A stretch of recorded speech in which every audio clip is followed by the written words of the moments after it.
It started when my brother-in-law got married a few months before our wedding. My mother-in-law insisted on paying for the reception. The couple offered to chip in because they wanted to include the bride's grandparents. My mother-in-law said it was fine and that she would handle everything. On the day of the wedding, she was incredibly sweet, thanking everyone for coming. But as soon as the guests, including the couple, left and the bill came, she completely flipped out. Mind you, this was a low-key reception at a buffet-style restaurant. My husband tried to calm her down and even offered to cover the cost for the bride's grandparents, but she refused and said they were all ungrateful.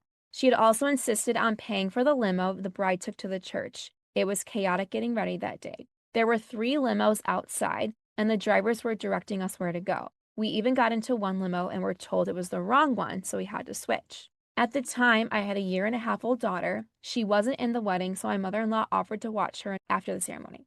Anyway, I'm in the limo with the bridesmaids and the flower girl. We arrive at the church, and there's my mother-in-law, absolutely fuming. Apparently, the limo we rode in was meant for the bride. To be fair, the only difference was the color. She had my daughter on her hip and was walking up the steps.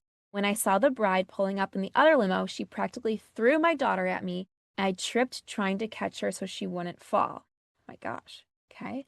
Then she walked over to the bride's limo, tried to hand her a cross necklace to wear. The bride politely thanked her but explained she was wearing her late grandmother's necklace, who passed just a few months before. That must have been the last straw. She reached into the window of the limo and tried to pull the bride out, screaming and cussing that she didn't deserve her son. Oh, Thanks. wow. Okay. That's wild. Then, like nothing had happened, she walked back to the steps and tried to take my daughter again. I told her absolutely not, that I was going to walk down the aisle with her. I had already cleared it with the groom, who was in the back of the church sobbing. The bride's parents asked her to leave, but she said, "You'll have to call the cops. I'm not leaving without seeing my son get married." Imagine saying that and then demanding to be there for the wedding. No, that's crazy. I mean, well, is that it or is there more? There's more. Okay. It's already pretty wild. It's funny, these stories, sometimes they seem like out of left field. We don't really get like the before. Sometimes you get Yeah. some of this stuff, but then all of a sudden it's just like this crazy day that just goes wild. Okay, sure enough, the cops came and escorted her out. Oh my, Oh, that's wild. Okay. The rest of the wedding was actually beautiful and went off without a hitch. well, I that's good. I guess that's good. Yeah. Oh my gosh. Okay. I'm confused though. Did she pay for the reception or the rehearsal? It must have been the rehearsal dinner that she was talking about at the beginning. Yeah.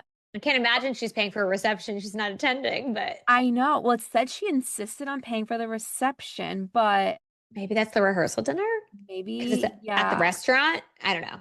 Yeah, because it sounds like the night before. So Yeah, maybe she right? said, oh, yeah. So I'm wondering if she meant rehearsal. Maybe. Yeah. Because, yeah, it was the night before at a restaurant and then they got a check. Hmm. So, yeah. I can't imagine she'd offer to pay for it now, especially if everything. No, sure. She was escorted away by the police, then she wasn't there for the check, right? I mean, Yeah, that is wild.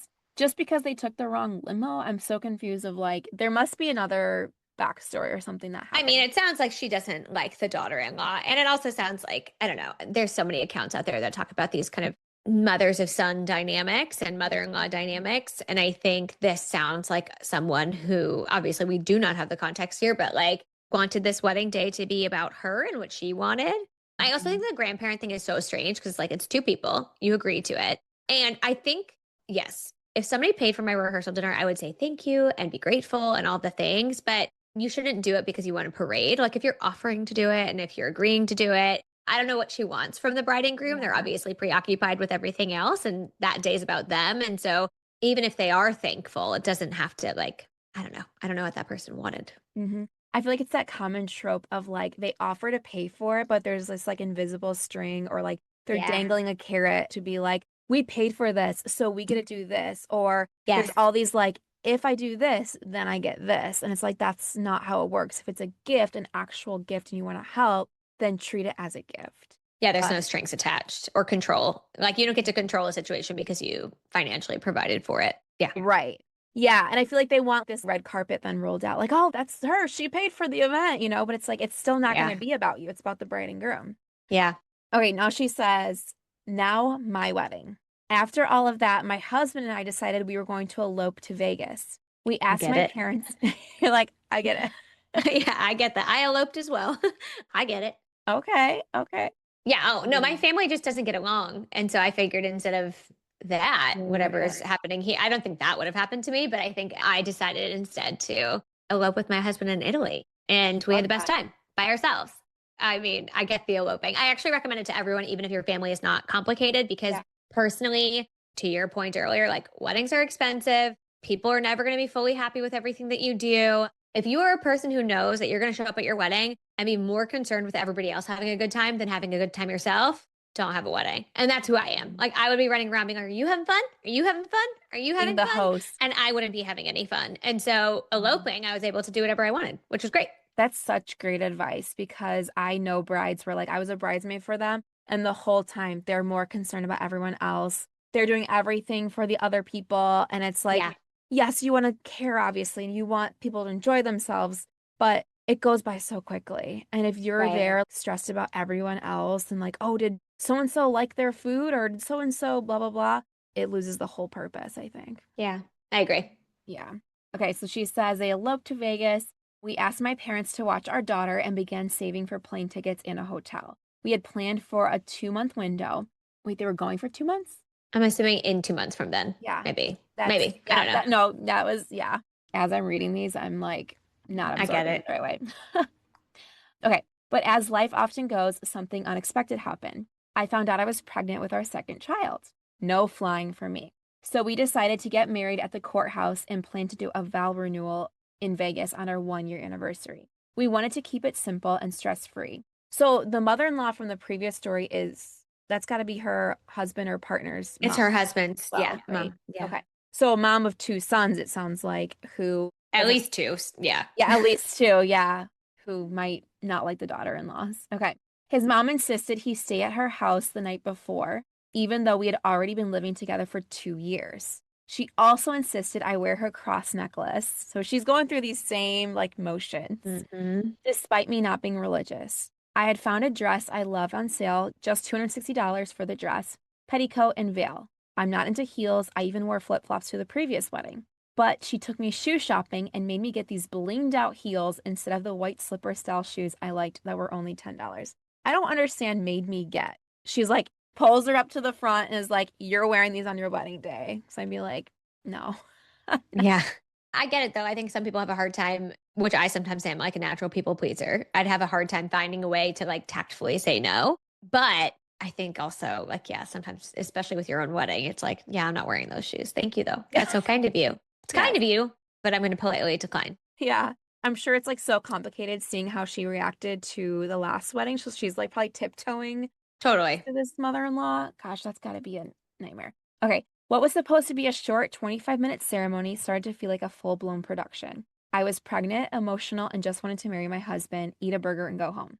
My parents offered to take us to an Italian restaurant after the ceremony. I wasn't thrilled about it, but my husband really wanted to go, so I agreed. I figured I'd settle for ravioli instead of a burger. They invited his mom, my best friend, who was my witness, and his brother, who was his witness. The whole time at the restaurant, his mom was making nasty comments to his brother about his wife. Oh my gosh. So she still doesn't let this all go. I Yeah. also wonder how between that wedding and this one, how the relationship was. If they were like, we're going to keep our distance, or if we're like, oh, it didn't happen to us, we're just going to brush it off. Because getting arrested and pulled out of your son's wedding is a big deal. Yeah, totally. Yeah, I don't know. There's a lot of missing pieces here. Yeah. He eventually got up and left. Then she started in on my husband, saying he wasn't sticking up for her. It got super awkward. I finally said, it's our wedding day. We just want to celebrate with the people we love. She looked me dead in the face and said, well, now I have no sons. Are you happy now? Yeah, I think she's just a classic example of the boy moms we see on social media, the ones who are a bit, yeah, are never going to be pleased with whoever the other, it's weird to say the other woman, but the wife is Yeah. essentially. I think this is a lived experience that many women have, and it feels like a no win scenario. I mean, obviously, we don't know the intricacies here. We don't know what's going on. From this story, it Mhm. sounds like she feels like she's losing, quote unquote, losing her sons to their wives, which I think that's what's supposed to happen. They're Yeah. adults. So yeah, that's complicated for sure. Yeah, I just had a therapist on a couple weeks ago, and there's a term for it, and I don't want to butcher it and like say the wrong thing, enmeshment. Enmeshment. Enmeshment. Yes, And she yes, was like, yeah. it's when they like can't see their kids as separate people, even when Hmm. they're into their adults, they feel like they always owe them or they always are connected in some interesting way that's not Yeah. normal. Yep. Not normal, but I guess it's not. Okay. I was shocked in complete disbelief. My husband calmly asked her to speak with her outside. As they were heading out, he told my best friend to grab my coat and purse. We got married in December and bring them to him. She followed and handed them to his mom. Later, he told me he told her behavior toward me, toward him, toward us was completely unacceptable, that she wasn't going to ruin another wedding day. He told her we needed a break. There we go. And that she had to accept that her sons had found women they loved. She jumped in her car and sped off. We went 5 months with no contact after that. The root of it all, control. She constantly tries to compete with everyone, financially, emotionally, and otherwise. That was nearly 14 years ago, and to this day, we still have to take breaks from her.